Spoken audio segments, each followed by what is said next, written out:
Welcome to a new edition of To The Point. This evening we'll be discussing the aftermath of the National Youth Conference, which was held here in Egypt last week. Indeed, it was one of a kind. We did not hear before that a country initiates a conference to incorporate the minds of the future, the youth. Even in the most acclaimed democratic countries worldwide. This evening with a distinguished panel, we'll be discussing what was achieved in their point of view in the conference. We have with us a representation of the young minds, so to speak. Joining me in the first segment of this evening's show is Mr. Ahmad Tourky, head of the Investment and Finance Committee at the Egyptian Junior Business Association. A pleasure to have you with us this evening. Same to you. You attended the conference. Yes. And you incorporate the minds of the young, even though you have some gray hair, but you're still considered part of the young. How did you, before you tell me about the spirit you felt over there, how did you feel about the conference itself, the idea itself? Actually, in the beginning, before attending the conference, I had some doubts on the outcome of the conference. Once I reached there in the first session, the main session, I felt the spirit. It was very positive. The message was strong. The participants, whether the government officials or the president himself heading all the main meetings, was very strong. Most of the session later on was very informative. The disclosure was from the presidential team was very powerful. When we talk about the conference, I think the participants were 3,000 young people, and most of the cabinet were there as well. The delegation and the way they had conducted the conference, it was very organized, very structured. It was very impressive, and it changed. It gave me it was a good start, to be honest. All my doubts went away, shaded, and from there even myself and some of my colleagues were planning to leave the next day. But when it started and we felt the spirit and the young people, how they revealed all the information for all the economic social activity issues related to the Egypt future, and they start to exchange ideas and the plan and how to overcome some of the obstacles and problems that we are facing in every segment or sector of the Egyptian society. I think even the ministers themselves, they got their attention. You know. The plans that you heard, for example, we have the Egyptian government presented a plan, a work plan, or an action plan to the parliament for approval, and it was approved. And now those young minds are presenting, I don't want to say a different plan, but they're presenting their version of the plan. Yeah. You're someone who has his hands, you're not a member of the government, yes, but you have your hands immersed in business, so to yes, speak. If I ask you to evaluate how the industrial plan, since this is your edge, how the Minister of Industry in this shadow government, if I can steal the terminology, how he presented, or she, I don't remember if it was a male or a female, how they presented their action plan for the Egyptian industrial reform. How do you see it? Actually, they have a mechanism. They have put a mechanism, even the president himself, they put a mechanism for all the ministries where the youth will participate through a follow-up on all recommendations that came out of the sessions or the workshops that were attended, especially for the industrial section. First of all,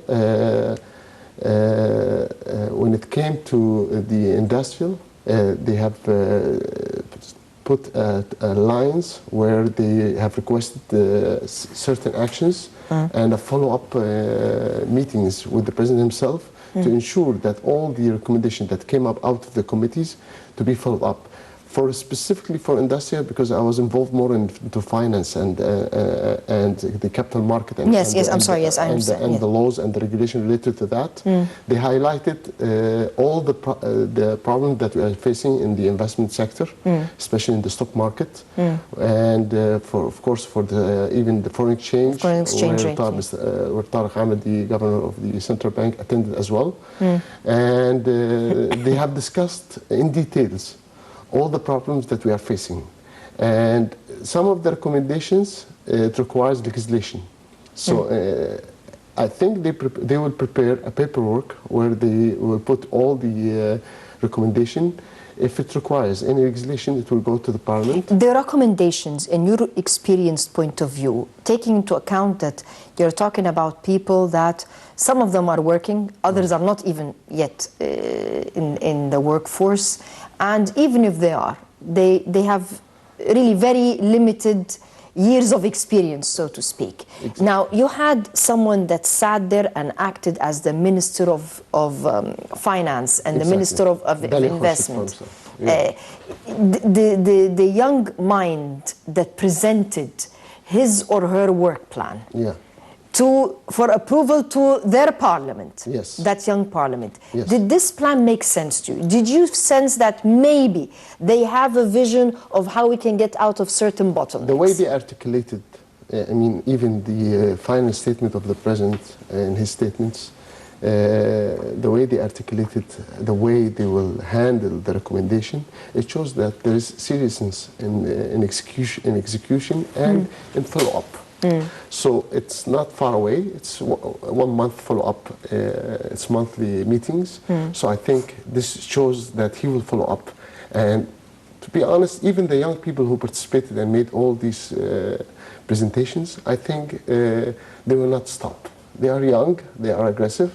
I think this is the key issue. So again, the president knows that these young people will not stop, even if they face the obstacles with the bureaucratic and the government. Once they go inside, they will face many obstacles. I think he will make sure that things will go as smooth for them to execute all the outcomes that we want to happen, especially in every sector, not only in finance. Because I've attended, I wanted to make sure that it is general trend. It's not specific by industry or sector. So I went to different sessions and workshops that's not related even to finance and investment. And how did you sense the methodology or the professionalism? It's very professional.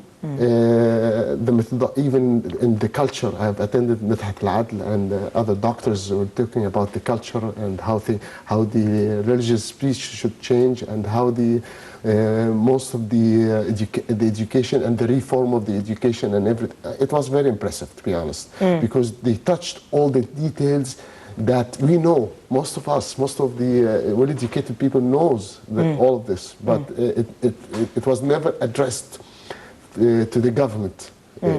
Now it was addressed in public to all members of the cabinet and highlighted all the problems. Not only, we are not talking about specific industry. They were very blunt about all the problems. All the problems. They touched Did you sense receptivity on the part of the government? I mean, for example, this minister that was right there sitting in the same panel, he presented his work plan to the Prime Minister, who presented it to the cabinet and it was approved, to the parliament and it was approved. Yes. Some of the plans that those young people were saying are not exactly what this minister presented.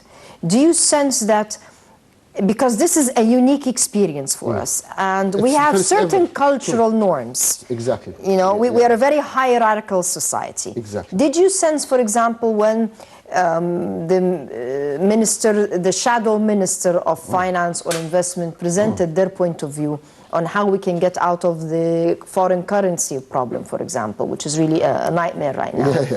I think it's that. Did you sense the minister of finance or the minister of investment offended Actually, it was a very... And I'm not talking about it's a very behind the scenes. It's a very interesting point, because there was a debate. A debate between one of the young representative of the president, the youth, and the Minister of Communication. And to be honest, some of the figures were saying that it's because it was one month dated information. So he was saying, now since we signed the 4G, the percentage of IT and all the sector, technology sector, to the GDP has doubled. Of course. So she was saying that it's a very small percentage, and the Minister of Communication was debating that no, it's now, because these figures are not updated, so it's now double what's being mentioned over there. And I have seen the debate, and I was very happy, to be honest. This is one of the positive points, because, you know, the minister was debating with the youth. And again, I have never seen this before. Again, I have seen him taking points. And the president was sitting taking points. And taking points and responding to that. So we hope that this continues. The spirit that we have seen in the conference move on. And we see... the president launched the spirit. Yes, because exactly. we have to give everybody his credit. He initiated something which 100%. Nobody else thought of initiating. 100%.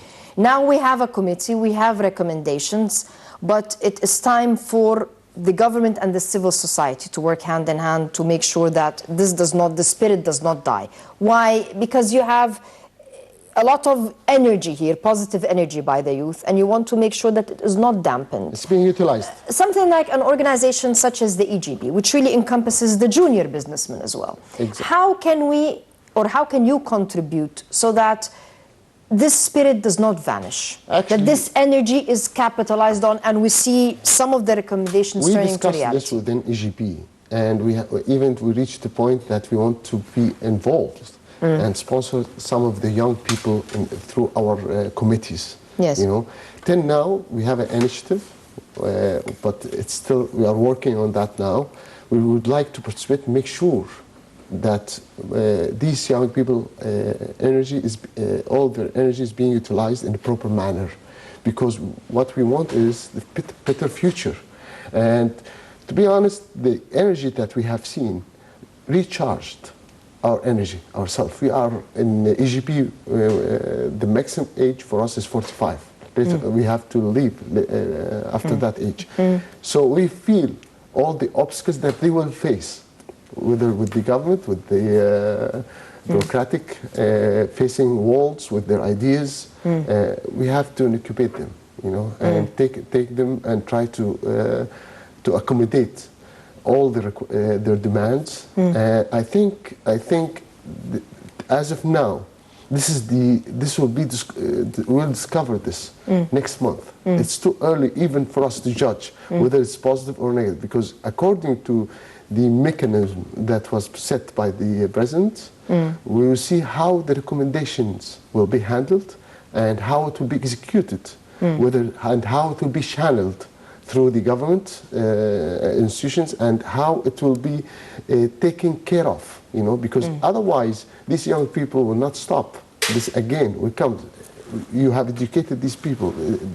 They are not the 3,000. This is not the youth of all Egypt. This is just the nucleus. It's a start. It's a start. So again, after 1 month, we will judge on the outcomes, and we will see how it will be handled by the government entities and by the parliament and by the president himself.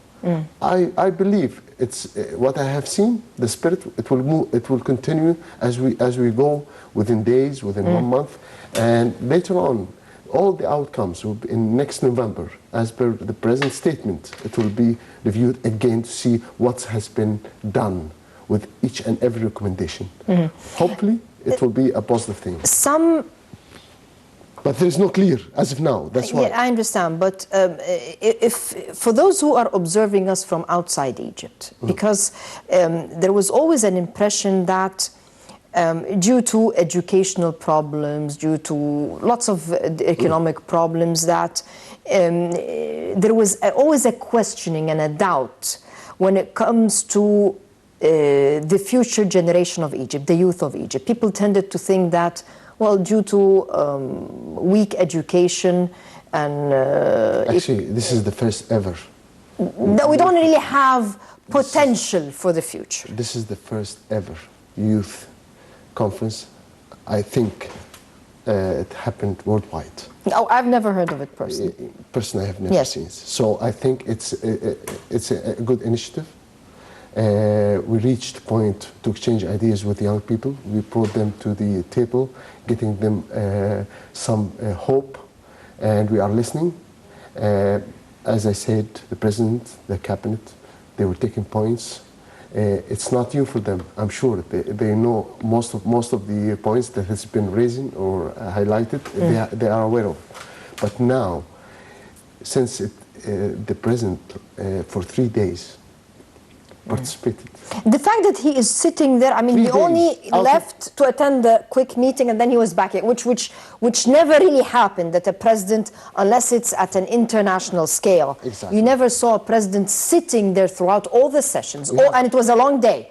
I mean, they did not stick to the agenda, actually. Exactly. That's why I'm saying we have to give him a credit for that. Now, what we want to see, who will sponsor these guys, and what's the outcome out of this conference. It's not a political conference, you know, it's not only a political agenda they have, no. Actually, I feel it has a reform plan where you get 60% of the population to come back again and contribute to the overall future and planning of Egypt. This is the future of Egypt we're talking about. So even with the education, it's common sense. We have the education, we have the proper education and everything, but it's the practice where you nurture these young people and you start to develop them, to get the knowledge out of them. Even I would say it was very professional, the way they have presented the whole issues. It was very professional, and the way even they debated and they're giving room for all to the cabinet and the government officials and to debate with them. I felt the spirit, both parties are listening to each other, you know. It was not like the youth doesn't know what exactly they are talking about. No, they have highlighted a very strong points, and most of the well-educated people, they are aware of it. But do you think, because there is something that the president mentioned at the end of the conference, really, and that made people wonder, do you think we can find anytime soon maybe one of those shadow ministers being a real minister, which is really something new, because we always have this cutoff age, and the cutoff age did not go into the 20s and early 30s, for example? I think it's too early. Again, we are, you know, it's a culture thing, you know, but it might happen. Will we see a minister in the 20s? It will take time, yes. But it will take time because of the qualification or the culture? It's no, it's the culture. It's not the qualification. It's number one is the culture. It's the culture, you know. And again, you cannot tell as of now, you know. It's too early. That's why I'm telling you it's too early. But the trial itself, it will respect it. I respect the trial, to be honest. And I feel we might see it within maybe, because you have to nurture these young people. And actually, now Egypt is facing a lot of, it's too tough for them as of now, you know. You never know. The way the perspective of things have changed a lot. With regard to what you see, we might see it. Well, we might see a 20 years old minister, we can see it. Well, I'm sure the perspective will not change just internally, but I think maybe the world's perspective of Egypt and its future has changed, so to speak. Mr. Ahmad Tourky, thank you very much for joining us. Thank you. We'll continue with Hope for the Future and the National Conference for Youth, and coming next we'll be discussing certain details. What have we proposed to reform agriculture, industry, and what have you will be under discussion in a few moments, so please stay with us.